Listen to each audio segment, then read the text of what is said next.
aí? Espero que esteja tendo um bom dia, uma boa semana, uma boa vida. Eu sou a Lucinete, seja bem-vindo para mais um vídeo. Eu sou uma fã de carteirinha de Chaves e Chapolin Colorado, então eu fiquei muito animada com o anúncio da série biográfica do Chespirito. Chespirito, sem querer querendo, o grande escritor e criador desses universos tão especiais para mim. Então é óbvio que eu tava na primeira fila para assistir a série quando ela estreou dia 5 de junho. E estou acompanhando a série pontualmente, assistindo a série semana a semana, o que é muito raro de eu conseguir fazer com uma série hoje em dia. Mas eu tô até conseguindo agora com o Chespirito. Acho que é por ser uma coisa que eu tô tão obcecada, feito as obras do Chespirito. E, até agora, eu tô adorando a série. Por isso eu vim aqui trazer os meus 2 cents sobre Chespirito, sem querer querendo.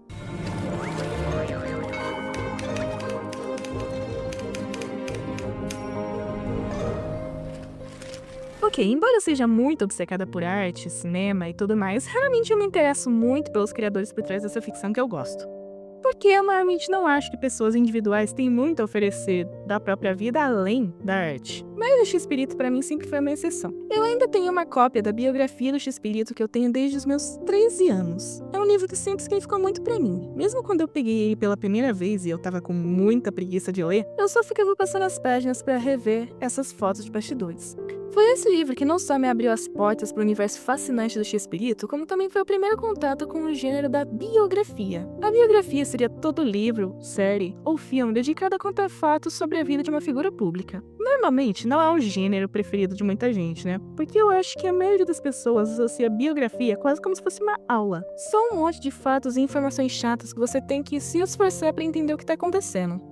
Mas se você acha que Chespirito é assim, pode assistir com tranquilidade, principalmente se você gostar de Chaves e Chapolin Colorado. Porque a série é tão bem escrita, cada cena tem um propósito tão claro, que você não consegue deixar de assistir. Mesmo que você não entenda completamente cada detalhe, cada data ou acontecimento, porque assim, a série às vezes passa entre cenas e entre datas muito rápido, cada cena é interessante e coesa o suficiente para você acompanhar. Que é isso?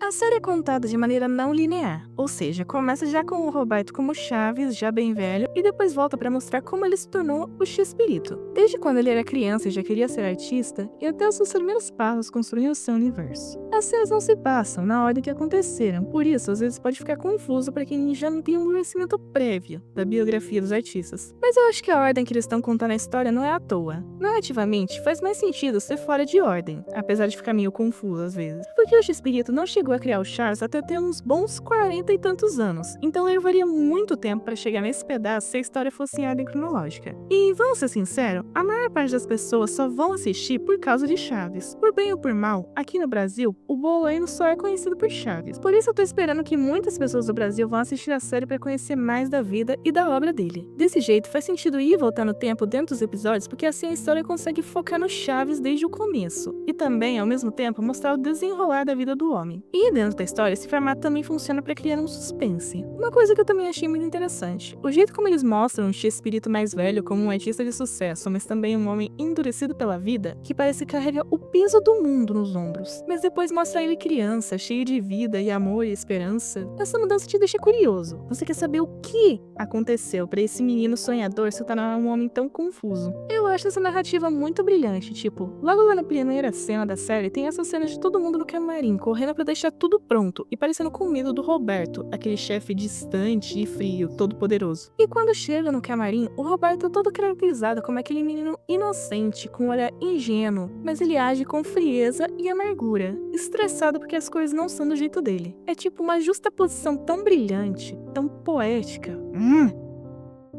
Eu tô realmente investida na história até agora, justamente porque a série não é só um grande documentário, só jogando fatos históricos sobre Chaves e sobre Roberto na nossa cara. Realmente tem uma história. Aliás, 2 histórias. A história de um artista e a história da sua arte também. Sério, os escritores da série são a Paulina Gomes Fernandes e o Roberto Gomes Fernandes, que são filhos do Chespirito, e dá pra ver que eles estudaram pra caralho a obra do pai. Dá pra ver que é uma história de fã pra fã, pela quantidade de pequenas referências, não só ao Chaves, mas de outras criações do Chespirito. Além de histórias famosas da vida real, que pessoas próximas a ele costumavam contar. El gerente me dijo, ¿cómo anda de rápido para escribir una máquina? Le dije, pues la verdad, los 2 últimos años no he tocado una máquina. Bueno, no importa. Eran los 2 últimos ni todos los anteriores, nunca había tocado una máquina. O trabalho era na máquina. Vai me dizer que em 2 anos esqueceu como se usa uma. Na verdade, eu não menti quando disse que não tinha usado uma máquina de escrever nos últimos 2 anos. Mas também não especifiquei que não tinha usado em todos os outros anos da minha existência.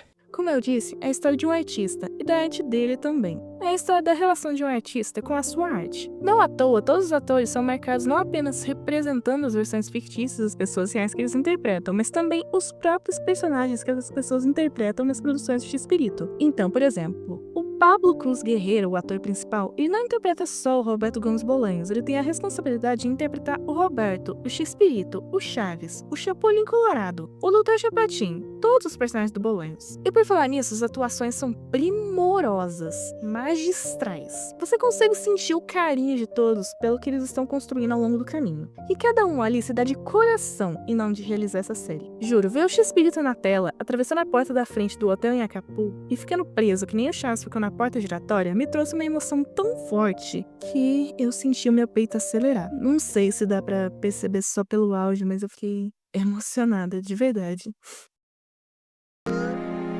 Vamos, tesouro! Sim, mamãe. E não se misture com essa gentalha! Gentalha, gentalha! Tinha que ser o Chaves.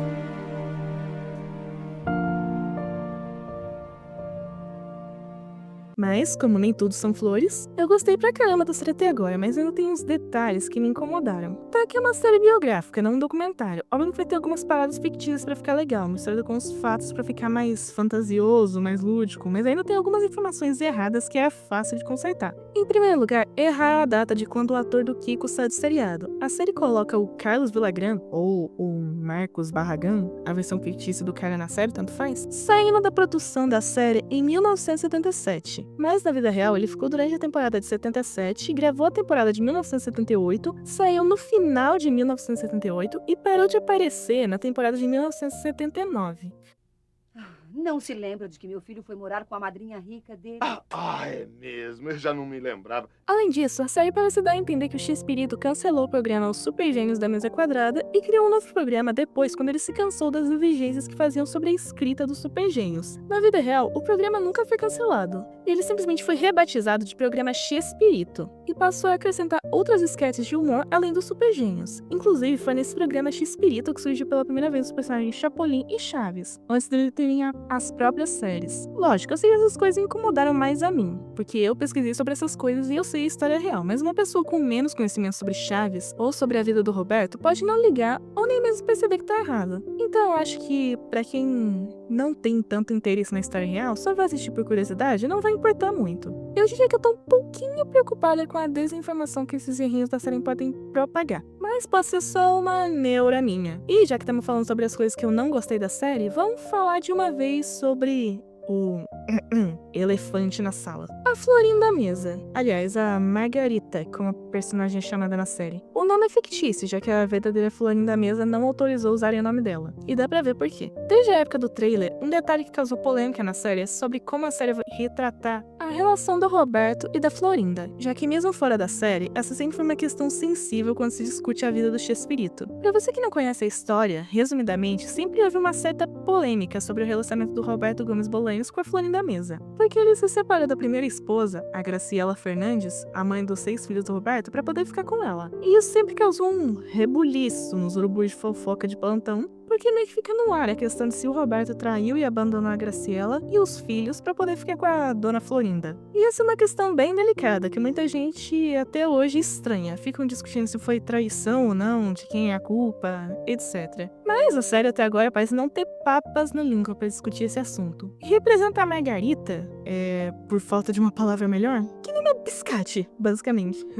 Ela é sempre representada como sedutora e charmosa com o Roberto, mesmo quando ela tá noiva. Claro que, sendo os escritores os filhos do Chespirito com a Graciela, pode ser que eles sejam um pouco enviesados. Eles querem valorizar a mãe, proteger a imagem da Graciela. Mas me chegou a um ponto que parece injusto com a verdadeira Florinda Mesa. Porque, pra lembrar, a Florinda ainda tá viva. Ela tá tendo que lidar com isso. E a série tá ofendendo ela publicamente. E já que ela não foi consultada pra série, esse pessoal todo nem sabe a parte dela da história. Eu achei meio de mau gosto, porque, pelo menos pelos episódios que foram lançados até agora, parece que a série faz um esforço pra culpar a Florinda por tudo. E sendo que, se houve mesmo uma traição, a culpa é do Roberto, porque ele seria a pessoa que machucou a Graciela, não a Florinda, nem a Margarita, no caso. No geral, esse pedaço da série tem sido uma torta de climão. As cenas do Roberto com a Meg me dão um pouco de vergonha alheia. Quase parece como se fosse, ironicamente, uma novela mexicana. Um melodrama bem forçado. E essa espécie de triângulo amoroso bizarro me parece que estão tomando muito tempo. Claro que provavelmente é isso que eles querem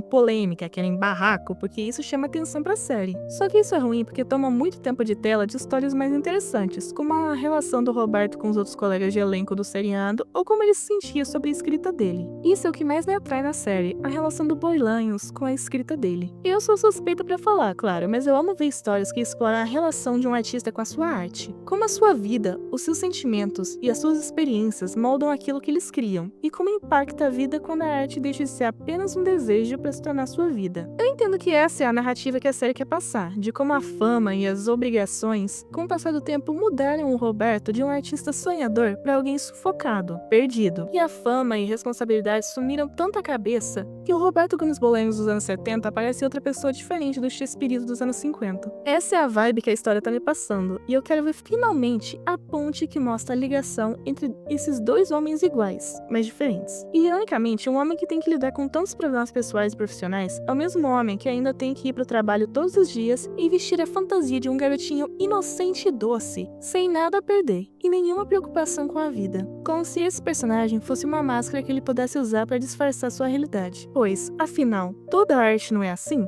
Como disse Fernando Pessoa, a arte existe porque a vida não basta. Cria qualquer cor que quiser.